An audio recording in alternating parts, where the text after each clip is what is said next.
Hello everyone, this is Chelsha and आज का हमारा टॉपिक रहेगा ब्रिज के बारे में। हम कर रहे हैं नेटवर्क डिवाइसेस। उसी नेटवर्क डिवाइसेस में हमने अभी तक हब, स्विच, रिपीटर, मॉडेम के बारे में कर लिया है।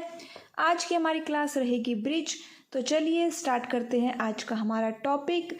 अगर आपको पीडीएफ की रिक्वायरमेंट है तो आप मेरे डिस्क्रिप्शन बॉक्स में जाके टेलीग्राम ग्रुप को फॉलो कर सकते हैं, वहाँ पे आपको पीडीएफ अवेलेबल हो जाएगी। ठीक है, तो चलिए स्टार्ट करते हैं ब्रिज। तो बताइए कि ब्रिज होता क्या है। एक्चुअली में ब्रिज होता क्या है? ब्रिज क्या है? एक पुल, एक सेतु, मतलब कि जो जोड़े, उसी को हम ब्रिज बोलते हैं ना। तो देखिए कि bridge serve a similar function as switches. अब देखिए, अगर आप ये कहेंगे कि मैम आप यहाँ पे स्विच के बारे में भी बताओ, तो वो मैं यहाँ पे नहीं बताऊंगी क्योंकि स्विच के बारे में क्लास ऑलरेडी अपलोड हो चुकी है। अगर ऐसे ही हम सभी क्लासेस में सब कुछ बताने लगे तो हमारी क्लास बहुत लंबी हो जाएगी और सिलेबस बहुत बड़ा है, कंप्लीट नहीं होगा। ठीक है, तो देखिए कि ब्रिज जो है स्विच की तरह ही काम करता है। ब्रिज जो है filters data traffic eight a network boundary. क्या करता है ब्रिज? ट्रैफिक, जो डेटा ट्रैफिक आता है उसको फिल्टर आउट करता है, रिड्यूस करता है on a LAN by dividing it into two segments. कि एक लैन को वो डिवाइड कर देता है दो सेगमेंट्स में, और इस वजह से जो हमारा ट्रैफिक होता है वो भी रिड्यूस हो जाएगा ना। वो दोनों सेगमेंट्स में हाफ हाफ डिवाइड हो गया। जो पहले जो ब्रिज आते थे उसके अंदर एक नेटवर्क बाउंड्री यूज होती थी, और स्विचेस के अंदर कितने यूज होते हैं? 4 से 5 हम हार्डवेयर पोर्ट्स को यूज कर लेते हैं। ठीक है, इसीलिए स्विच को भी हम sometimes called multiport bridges. Switch क्या कहलाते हैं? Multiport bridges. तो क्या हमने देखा यहाँ पे कि ब्रिज क्या करता है? स्विच की तरह काम करता है, डेटा ट्रैफिक को फिल्टर करता है, लैन को 2 सेगमेंट्स में डिवाइड कर देता है। ट्रेडिशनल ब्रिज में एक नेटवर्क बाउंड्री होती थी, और आज स्विच के अंदर 4 से लेके 5 तक या उससे भी ज़्यादा हार्डवेयर पोर्ट होते हैं। स्विच को हम मल्टीपोर्ट ब्रिज बोलते हैं। जो ब्रिज है वो मेनली यूज होता है to connect multiple LAN to a larger लैन।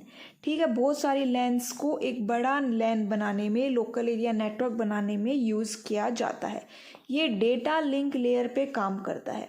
जो OSI मॉडल है उसकी second layer data link layer पे काम करता है, इसीलिए इसको लेयर ऑफ 2 स्विचेस भी बोलते हैं। ये डायग्राम में देखिए एक बार आप, जहाँ यहाँ पे एक डायग्राम है, 1 मिनट रुकिए। हाँ, पहले इस डायग्राम को देखिए कि यहाँ पे जो एक लैन फर्स्ट है, यहाँ पे एक सेकंड लैन है, यहाँ पे थर्ड लैन और 4 लैन, टोटल 4 लैन है। यहाँ पे जो फर्स्ट लैन और सेकंड लैन फर्स्ट ब्रिज से कनेक्ट हो गए, फिर सेकंड 3 4 जो है वो सेकंड ब्रिज से कनेक्ट हो गए। तो इस तरह से क्या हो गया, हमारा नेटवर्क लार्ज हो गया, एक्सपेंड हो गया। तो मतलब कि ब्रिज किस में यूज हो रहा है? ब्रिज हमारे नेटवर्क को एक्सपेंड करने में यूज हो रहा है। दूसरा, लैन की परफॉर्मेंस को भी इम्प्रूव करता है ये इस तरह से। ठीक है, bridge is use to improve LAN performance. तो इतना आपको समझ में आ गया कि ब्रिज के बारे में क्या होता है। अगर कोई इशू है तो आप कमेंट करके बता सकते हैं। ठीक है, बस चलिए अब हम आगे देखते हैं ब्रिज के बारे में, आगे चलते हैं।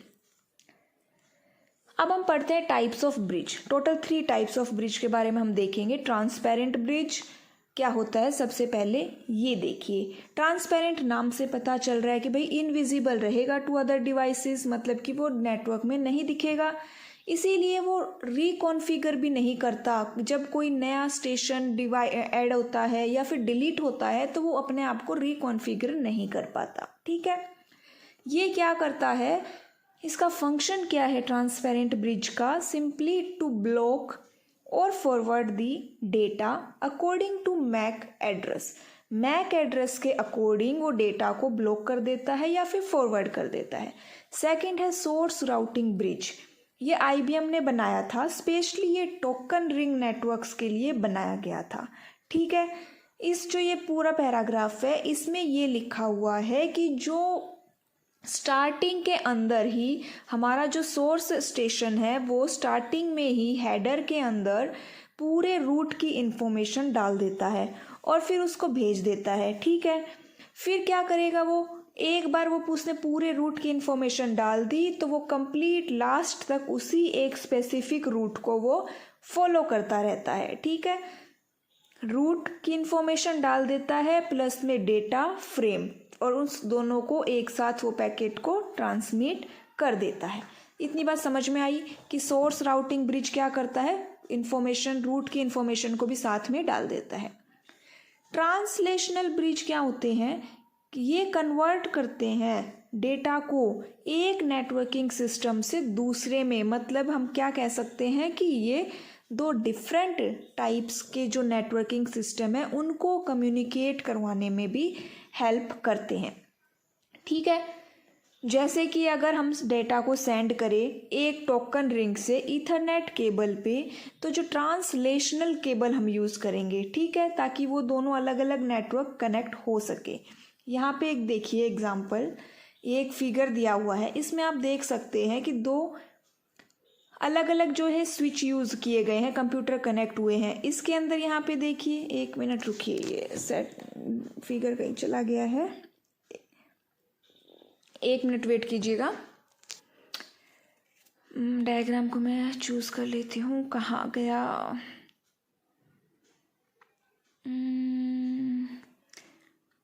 हाँ, ये रहा। तो यहाँ पे देखिए कि यहाँ पे देखिए एक ये नेटवर्क अलग बना हुआ है, एक जो सर्वर से कनेक्ट है, फिर एक ये दूसरा नेटवर्क सर्वर से कनेक्ट है, और इन दोनों डिफरेंट नेटवर्क को हम किस से कनेक्ट कर रहे हैं, ये है यहाँ पे ट्रांसलेशनल ब्रिज।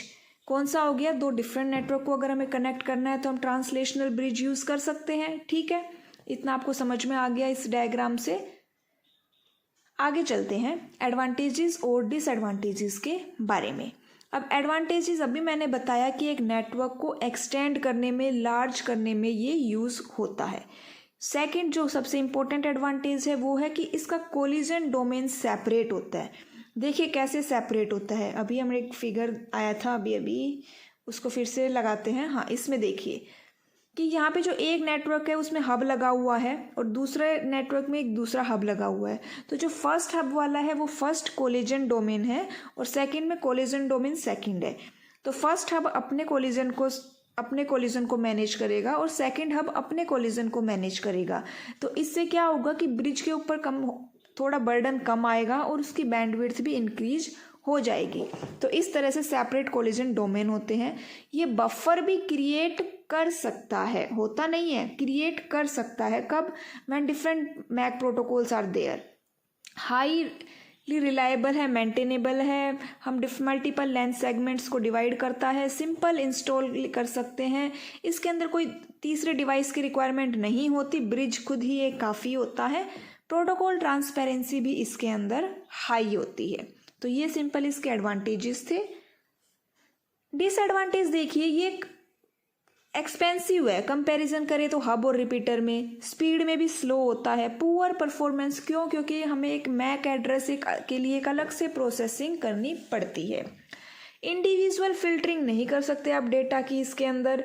और जब ब्रॉडकास्टिंग करते हैं ना तो कई बार इतना ज़्यादा ब्रॉडकास्ट ट्रैफिक हो जाता है कि वो कहते हैं ना सैलाब आ गया, तो broadcast storms can be performed. ठीक है, तो ये था हमारा ब्रिज के बारे में।